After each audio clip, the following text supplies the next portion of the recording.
സ്വർണ്ണ വ്യാപാരം ഏറ്റവും കൂടുതൽ നടക്കുന്ന രാജ്യങ്ങളിലൊന്നാണ് UAE. നികുതിയില്ലാതെ ശുദ്ധമായ സ്വർണം ലഭിക്കുമെന്നതുകൊണ്ട് തന്നെ ഇവിടെ എത്തുന്ന മലയാളികൾ അടക്കമുള്ള സഞ്ചാരികൾ രാജ്യത്ത് നിന്ന് സ്വർണം വാങ്ങുന്നത് പതിവാണ്.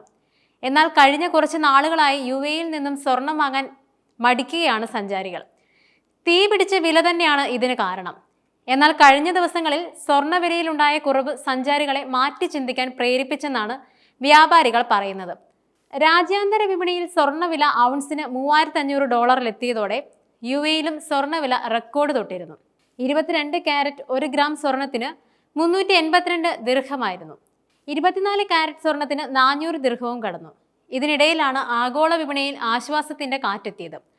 ചൈനയുമായുള്ള വ്യാപാര യുദ്ധം അവസാനിപ്പിക്കുന്നുവെന്ന US പ്രസിഡന്റ് ഡൊണാൾഡ് ട്രംപിന്റെ പ്രഖ്യാപനമാണ് വിപണിക്ക് ഉണർവ് നൽകിയത്. മാത്രമല്ല US ഫെഡ് തലവനെതിരെ നടപടി ഉണ്ടാകില്ലെന്ന ഉറപ്പും വിപണിയുടെ ആത്മവിശ്വാസം ഉയർത്തി.